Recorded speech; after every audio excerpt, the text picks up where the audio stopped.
बिस्मिल्लाहिर्रहमानिर्रहीम। अस्सलाम वालेकुम रहमतुल्लाहि व बरकातुहू। खैरियत से हैं आप? वालेकुम अस्सलाम। अच्छा, आज का टॉपिक जो हम स्टार्ट कर रहे हैं उसमें इलास्टिसिटी और डिमांड है। बीकॉम के रिस्पेक्ट से बहुत ही इंपॉर्टेंट टॉपिक है। हमारे सेक्शन बी में इस टॉपिक से तकरीबन 10 मार्क्स का क्वेश्चन हर साल ही आ रहा होता है। एक न्यूमेरिकल दिया जाता है या फिर शॉर्ट नोट में हमारा 10 मार्क्स का क्वेश्चन सिर्फ इस इलास्टिसिटी और डिमांड से हमारा कवर होता है।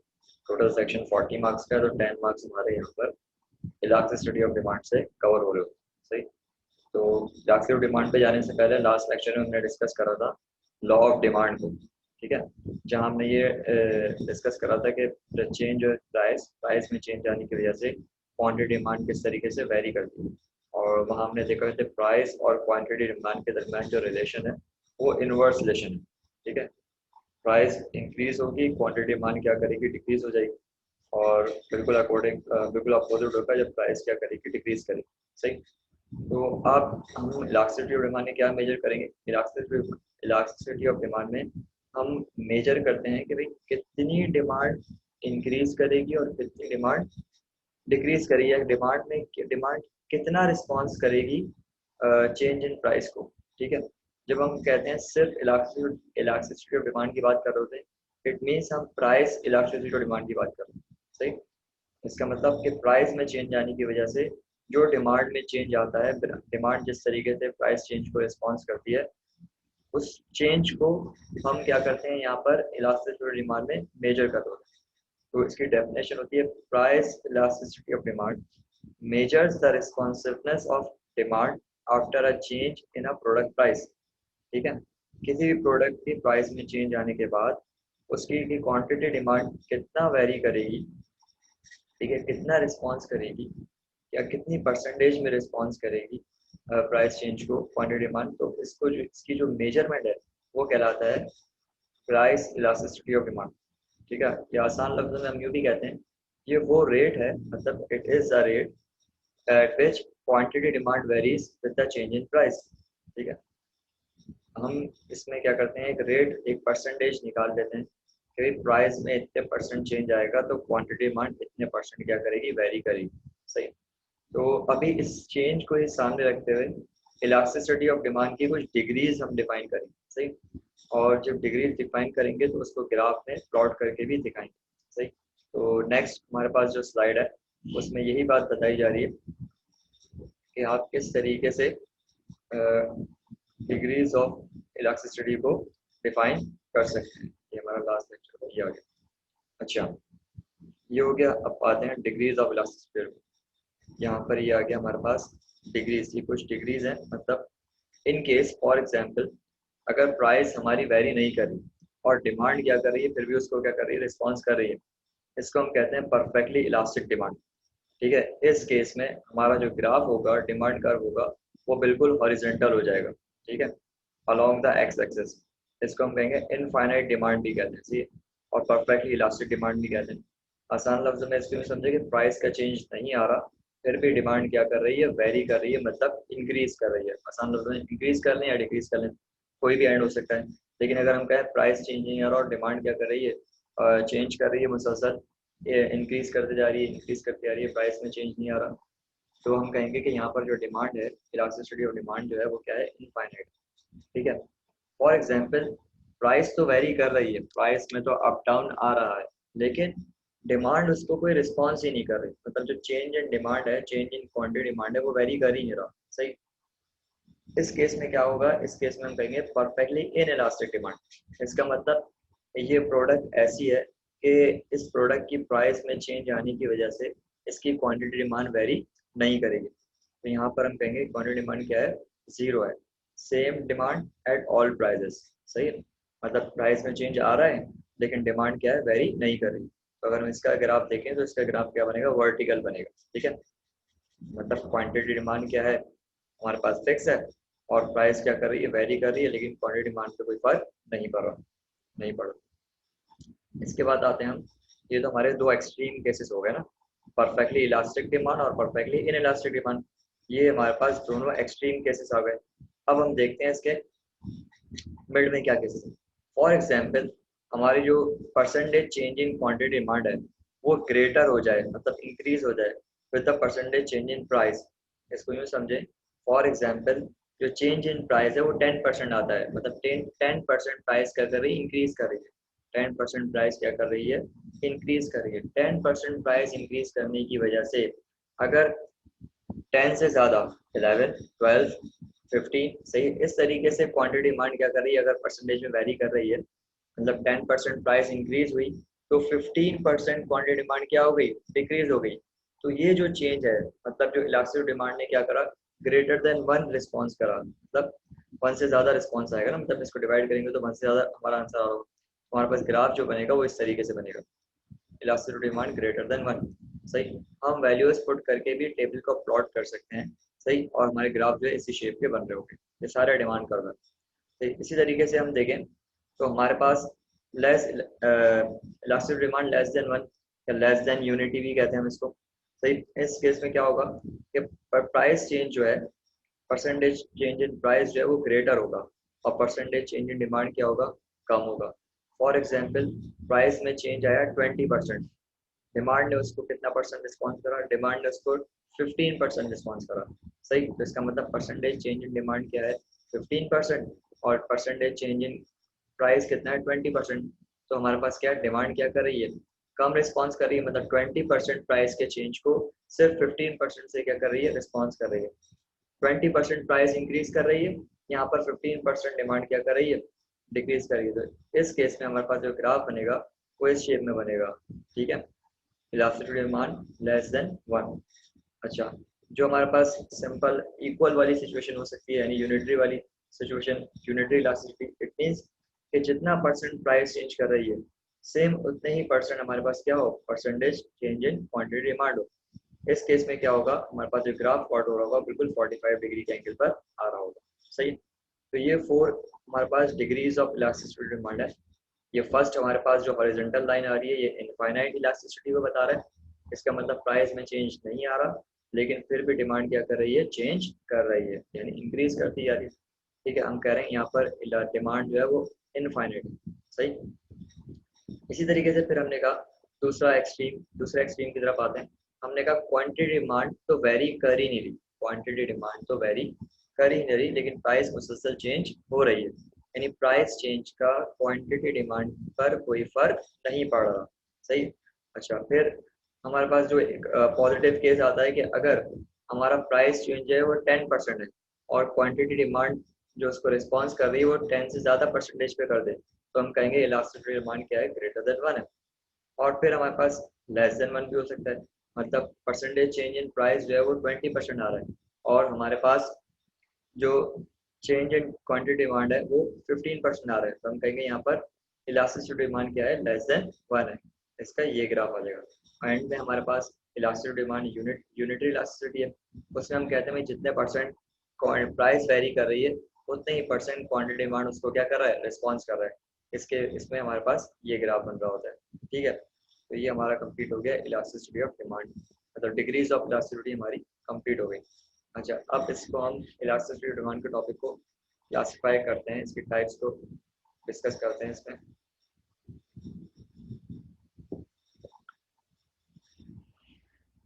ठीक है, types of elasticity of demand.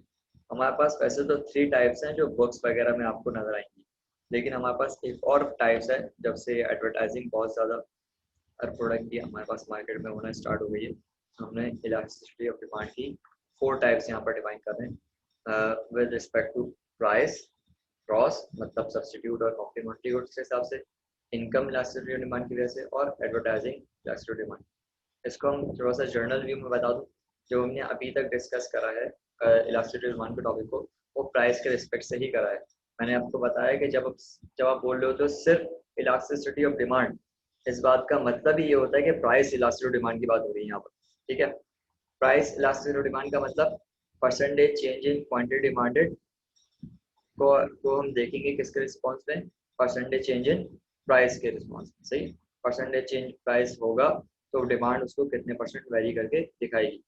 जब हम क्रॉस इलास्टिसिटी डिमांड की बात करते हैं तो यहाँ हम सब्सटीट्यूट गुड्स या कॉम्प्लीमेंट्री गुड्स कि प्राइस में चेंज आने की वजह से उसके रिस्पेक्टिव, उसके कंपेरेटिव जो हमारे पास गुड होती है उसकी क्वांटिटी डिमांड कितना वैरी कर रही है उसको डिस्कस करते हैं। इनकम इलास्टिसिटी ऑफ डिमांड में हम कंज्यूमर की इनकम में चेंज आने की वजह से इलास्टिसिटी ऑफ डिमांड में क्या चेंज आ रहा है उसको क्या करते हैं, मेजर कर रहे होते हैं। और लास्ट में एडवर्टाइजिंग इलास्टिसिटी ऑफ डिमांड को, इसका का मतलब होता है क्वांटिटी डिमांड वेरी कर रही है with respect to advertising expenditure incur, मतलब कंपनी ने कितने परसेंट एडवर्टाइजिंग करी है। सही, फॉर एग्जांपल कंपनी ने 20% एडवर्टाइजिंग करी है तो क्वांटिटी डिमांड जो वेरी कर रही है, मतलब क्वांटिटी डिमांड इंक्रीज कर रही है 25% से। सही, तो ये हमारे पास कहलाता है एडवर्टाइजिंग इलास्टिसिटी ऑफ डिमांड।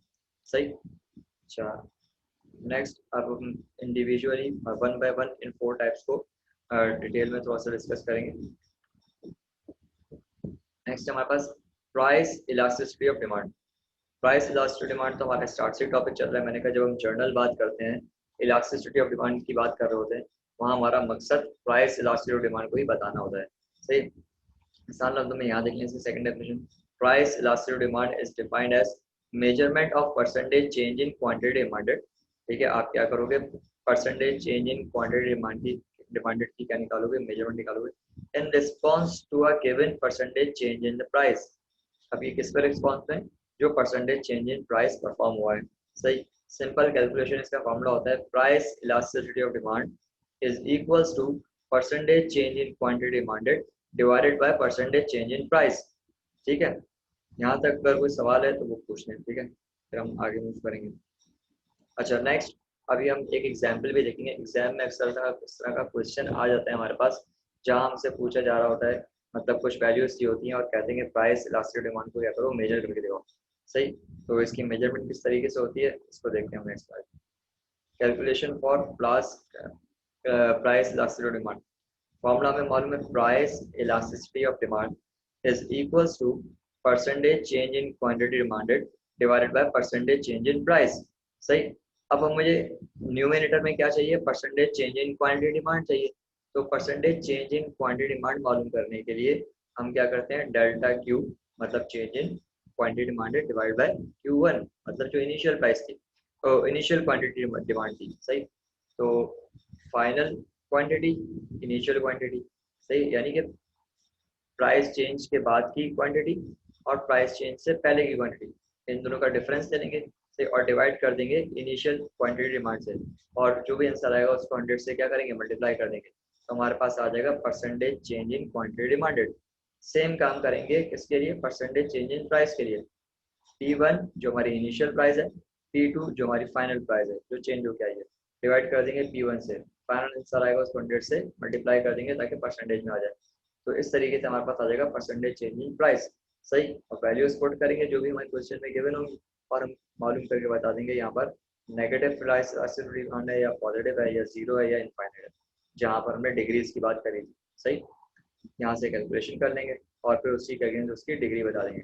ये -1 बता रहा है, इसका मतलब क्या है कि लेस देन 1 है।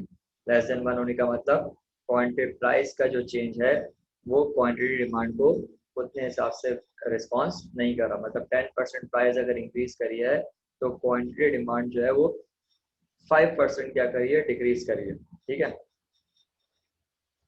अच्छा, नेक्स्ट हमारे पास जो इसमें स्लाइड है उसमें income elasticity of demand. Income elasticity demand नाम से पता लग रहा है कि भाई परसेंटेज चेंज जो भी हमारी इनकम में आता है, उस इनकम में चेंज आने की वजह से अब वो जो चेंज है वो ज़्यादा भी हो सकता है और कम भी हो सकता है। मतलब आपकी इनकम बढ़ भी सकती है और कम भी हो सकती है। सही, तो दोनों सिचुएशंस में जो हमारी क्वांटिटी डिमांड में जो इफेक्ट पड़ता है उस इफेक्ट को बोलते हैं इनकम इलास्टिसिटी ऑफ डिमांड। सही है। A measure of how demand for a product changes when people's income changes। जब लोगों की आमदनी इनकम चेंज होती है तो उसका क्वांटिटी डिमांड पर कितना असर पड़ता है, उसको किस तरीके से मेजर करेंगे वो यहाँ पर हम सीखेंगे। अच्छा, इलास्टिसिटी ऑफ डिमांड की 3 टाइप्स हैं। एक है नेगेटिव, पॉजिटिव और जीरो। अब नेगेटिव का क्या मतलब है, नेगेटिव का मतलब है associated with inferior goods. For example आपकी जो सैलरी है वो इंक्रीज कर जाती है। सही, और मतलब अच्छा खासे अमाउंट से इंक्रीज कर जाती है, फॉर एग्जाम्पल आप 50,000 पहले अर्न कर रहे थे, अब आप जो है 150 क्या कर रहे हो, अर्न कर रहे हो। अब होगा क्या, ये जो चेंज इन प्राइस, ये जो चेंज इन इनकम आपके आपके इनकम में जो चेंज आया है, इस इनकम में चेंज आने की वजह से, क्योंकि बहुत ह्यूज चेंज आया, 50 से आप 150 पे चले गए, सही। तो अब ये जो चेंज आया है, इस चेंज आने की वजह से अब आपकी नज़र में जो इन्फीरियर क्वालिटी की गुड्स होती हैं, मतलब लो क्वालिटी की जो गुड्स होती हैं, उनकी वैल्यू क्या हो जाएगी आपकी नज़र में, कम हो जाएगी। अब आप सस्ती गाड़ी में घूमना पसंद नहीं करोगे, सही। तो इसका मतलब इनकम में जो चेंज आया, लेकिन प्राइस ने इसको बिल्कुल रिस्पॉन्स नहीं करा, बिल्कुल उल्टा इफेक्ट, नेगेटिव इफेक्ट चला गया उसके ऊपर, सही। इनकम बढ़ गई तो अब हम छोटी दुकान से सामान लेना बंद कर दिया, सही है। ये हमारी मतलब इस तरीके से हम अपने देखते हैं। जहाँ इनकम ज़्यादा हो जाती है तो आप बड़े बड़े स्टोर्स में, मॉल्स में जाना स्टार्ट कर देते हैं, सही। जहाँ पहले छोटी दुकानों से आप मतलब गरीब मोहल्ले के किराने स्टोर से आप सामान ले लिया करते थे, लेकिन क्योंकि अब आपकी इनकम ज़्यादा हो गई है, तो आप जो है क्या बोलते हैं, स्टोर्स और डिपार्टमेंटल स्टोर्स वगैरह में आपने जाना शुरू कर दिया, ठीक है। अब होना होता वही है, प्राइस चेंज इतना ज़्यादा वैसे होता नहीं है। अच्छा खैर, पॉजिटिव एसोसिएट मतलब इनकम चेंज जो है वो उसको पॉजिटिव रिस्पॉन्स भी कर सकता है। For example when my income rises, जब आपकी इनकम बढ़ेगी, आई बाय मोर वेकेशन अब्रॉड, लोगों की इनकम ज़्यादा होती है तो वो क्या करते हैं, पाकिस्तान टूर पे ज़्यादा जाना शुरू कर देते हैं, सही। तो ये एक पॉजिटिव चेंज है, सही। इनकम इंक्रीज हुई तो उसका पॉजिटिव रिस्पॉन्स भी आपने देखा, सही। इसके बाद वहाँ पर आता है जीरो रिस्पॉन्स।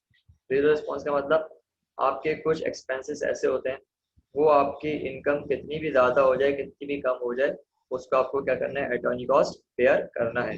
जैसे हमारे पास इलेक्ट्रिसिटी बिल है, सही, वो हर हाल में पे करना है, जितनी कंजम्पशन करोगे उस हिसाब से पे करोगे, सही है। सुई गैस है, वो भी अपने हिसाब से पे करनी है, सही। अब आप ऐसा तो नहीं है ना कि मतलब अगर आपकी इनकम बढ़ गई है तो अब आप जो घर में चूल्हा आपके जल रहा है वो ज़्यादा देर जलना शुरू हो जाएगा, ऐसा तो नहीं होगा ना, वो तो अपना उसी हिसाब से चलता रहेगा। तो ये होगा जीरो चेंज। नेगेटिव भी हो सकती है, पॉजिटिव भी हो सकती है, और जीरो चेंज भी हो सकता है, सही। अच्छा नेक्स्ट हमारे पास, अब हम किस तरीके से इसको मेजर करेंगे। इसको मेजर करने का वही फॉर्मूला है, percentage change in quantity demanded divide bye percentage change in income. Price वाले में परसेंटेज चेंज इन प्राइस आ जाता है, इनकम में परसेंटेज चेंज इन इनकम आ जाएगा। फॉर्मूला क्या होता है, Q2 माइनस Q1। अब हम यहाँ पर इनकम का क्या ले लेते हैं, एवरेज ले लेते हैं। ये भी बेस्ट तरीका है कि इनकम का एवरेज ले लो। तो पहले क्या थी इनकम, ओ पहले इनकम क्या थी और अब क्या है, उन दोनों को प्लस करके दूसरे डिवाइड कर लिया, और फिर 100 से क्या कर दिया, मल्टीप्लाई कर दिया। तो हमारे पास फाइनल आंसर आ जाएगा percentage change in quantity demanded. फिर इस तरीके से इनकम को मालूम करने के लिए हमने पहले ऊपर चेंज इनकम में जो चेंज आया उसको दिखा दिया, यानी I2 minus I1 final income और इनिशियल इनकम, इन दोनों का डिफरेंस ले लिया, डिवाइड कर दिया किसके, इनिशियल और एंडिंग, बिगिनिंग और एंडिंग इनकम के एवरेज से, सही। अब उसको जो भी आंसर आएगा उसको 100 से मल्टीप्लाई करेंगे, और परसेंटेज चेंज इन इनकम आ जाएगा। अब ये बता रहे हैं कि भाई जो नॉर्मल गुड्स हैं, जो नॉर्मल गुड्स हैं उनके उन पर जो इनकम चेंज का इफेक्ट है वो ग्रेटर देन जीरो होता है, सही। और अगर नेसेसिटीज है, बुनियादी चीज़ें हैं, तो इलास्टिक डिमांड जो है ग्रेटर देन जीरो होती है और लेस देन वन होती है, सही। इसी तरीके से लग्जरीज हैं तो इलास्टिक डिमांड क्या होती है, ग्रेटर देन वन होती है। इसी तरीके से अगर इन्फीरियर क्वालिटी की है, मतलब लो क्वालिटी की है, तो हम कहते हैं इलास्टिक डिमांड क्या होगी, लेस देन जीरो होगी, सही। अच्छा ये किस केस में, जब इनकम में चेंज आ रहा है, सही। अच्छा नेक्स्ट हमारे पास है cross elasticity of demand. Cross elasticity demand का मतलब होता है change in quantity demanded of one good in response to a change in price of another good. मतलब प्राइस किसी और गुड की चेंज हुई है, लेकिन क्वांटिटी डिमांड जो है वो किसी और की क्या हो रही है, चेंज हो रही है। ऐसा उस वक्त होता है जब उन दो गुड्स के दरमियान क्या हो, रिलेशन हो। अब वो दोनों गुड्स या तो एक दूसरे का सब्सटीट्यूट हो सकती हैं, या फिर एक दूसरे का कॉम्प्लीमेंट्री गुड्स हो सकती हैं, सही। तो फॉर्मूला पहले तो देख लें इसका, cross price elasticity demand is equal to percentage change in quantity demanded. जो परसेंटेज चेंज आ रहा है क्वांटिटी डिमांड में गुड बी की, due to percentage change in price of good A. मतलब प्राइस जो वेरी कर रही है वो गुड ए की प्राइस वेरी कर रही है, लेकिन क्वांटिटी डिमांड वेरी कर रही है किसकी, बी की, सही। तो अब ऐसा कब होता है, जब दो गुड्स या तो सब्सटीट्यूट हो एक दूसरे का, या फिर दोनों गुड्स एक दूसरे का क्या हो, कॉम्प्लीमेंट्री गुड्स हो। सही। इसमें हम देखते हैं इसको सब्स्टिट्यूट गुड में क्या होता है, ये पॉजिटिव होता है। Cross elastic demand substitute good में क्या होती है, पॉजिटिव होती है। जैसे फॉर एग्जांपल सेवन अप और स्प्राइट की अगर हम एग्जांपल लें, सेवन अप की प्राइस इंक्रीज करेगी, सेवन अप की प्राइस क्या हो जाए, इंक्रीज हो जाए, तो होगा क्या उससे, सेवन अप की प्राइस क्या हो रही है, इंक्रीज हो रही है। सेवन अप की प्राइस इंक्रीज होने की वजह से सेवन अप के पास तो कोई नहीं जाएगा, सही है? लोग किस तरफ भागेंगे, स्प्राइट की तरफ भागेंगे। अब स्प्राइट में प्राइस का चेंज नहीं आया, लेकिन उसकी डिमांड फिर भी क्या हो गई, इंक्रीज हो गई, सही। तो इसका मतलब यहाँ पर सब्स्टिट्यूट गुड्स थी दोनों, तो इसलिए पॉजिटिव हमें चेंज नजर आ रहा है। क्रॉस इलास्टिक डिमांड जो है ग्रेटर देन जीरो होती है, सही। यहाँ पर इन्होंने प्राइस ऑफ सोडा और प्राइस ऑफ ड्रिंक, सही, की मिसाल एग्जाम्पल यहाँ पर कोट करी है। अच्छा, यहाँ पर नेक्स्ट हमारे पास है कॉम्प्लीमेंट्री गुड्स। कॉम्प्लीमेंट्री गुड्स वो होती हैं जो एक दूसरे के लिए जरूरी, सही है। मतलब फॉर एग्जांपल कार और पेट्रोल, अगर आपके पास कार है तो उसके लिए पेट्रोल भी चाहिए, सही। तो एक चीज़ की प्राइस अगर इंक्रीज करेगी तो दूसरी चीज़ की डिमांड क्या हो जाएगी, कम हो जाएगी। ये हमारे पास नेगेटिव इफेक्ट को क्या होता है बता रही होती है, सही। फॉर एग्जाम्पल मैंने कहा पेट्रोल की प्राइसेस जो है अब से मार्केट में अल्लाह ना करे 130 चली जाती है पर लीटर, तो होगा क्या, पेट्रोल की प्राइस इंक्रीज करने की वजह से 125 की डिमांड मार्केट में क्या हो जाएगी, कम हो जाएगी। लोग जो ऑफिस जाते हैं वो कहेंगे भाई हम 70 पे चले जाते हैं, 125 तो पेट्रोल ही इतना खा लेती है। समझ आ रही बात? तो कॉम्प्लीमेंट्री गुड्स की जो elasticity of demand, cross elasticity of demand है, वो क्या आता है, लेस देन जीरो आता है, सही है। अच्छा, नेक्स्ट हमारे पास जो स्लाइड है उसमें इसकी कैलकुलेशन दिखा रहे हैं, मतलब क्रॉस इलास्टिक डिमांड को हम किस तरीके से मेजर करेंगे। सेम काम करना है, percentage change in quantity demanded for good x, मतलब जो पहली गुड है उसकी क्वांटिटी डिमांड में कितना क्या आ रहा है, चेंज आ रहा है, उसको मेजर करेंगे। डिवाइड कर देंगे किससे, percentage change in price of good bye, सही। अच्छा, इसको सिंबॉलिकली अगर हम लिखेंगे तो delta Q X into P Y, ठीक है, delta Q P Y into Q X. अच्छा, ये इन्होंने जो सॉल्व करा हुआ है ये पहले से इन्होंने इसी फॉर्मूले को क्या कर दिया जो हमने लास्ट अगर previous price elastic demand income elastic demand के हमने फॉर्मूले देखेंगे देखे थे, तो सेम इसी तरीके से यहाँ पर भी इसकी वैल्यूज क्या करते होंगे, अफोर्ड कर रहे होंगे, सही। ये बता रहे हैं यहाँ पर वेरिएबल्स कौन कौन से हैं। इसी का मतलब है cross elastic demand, Q X का मतलब है initial quantity demanded for good X, delta Q X का मतलब है change in quantity demanded for good X, P Y हमारे पास initial price of good Y, और delta P Y is equal to change in price of good bye, सही। ये हमारे पास कुछ डाटा आ चुका है। अब हम नेक्स्ट हम देख रहे हैं एडवर्टाइजिंग इलास्टिसिटी डिमांड। ये मैंने बिल्कुल इनिशियल में बताया था आपको, advertising elasticity demand refers to the proportionate change in demand of a commodity due to proportionate change in advertising expense। यानी कि आपके परसेंट जो एडवर्टाइजिंग एक्सपेंस में चेंज आ रहा है, उस एडवर्टाइजिंग एक्सपेंस में चेंज आने की वजह से आपकी क्वांटिटी डिमांड में क्या चेंज आ रहा है, इसको हम मेजर करते हैं price elasticity of advertising elasticity of demand के टॉपिक में, सही। फॉर एग्जांपल कंपनी ने एडवर्टाइजिंग के लिए 20% जो है अपने बजट में से इन्वेस्टमेंट कर दी, सही। अब वो जो 20% इन्वेस्टमेंट कर दी प्रोडक्ट के ऊपर, अब वो क्या उसकी डिमांड मार्केट में 20% से इंक्रीज नहीं हुई, 15% से इंक्रीज हो गई, तो इसका मतलब ये क्या होगा, लेस देन हमारे पास क्या आ रही होगी, इसकी इनकम आ रही होगी, सही है। मतलब लेस देन हमारे पास क्वांटिटी जो इलास्टिक डिमांड है वो क्या होगी, लेस देन 1 आ रही होगी, सही।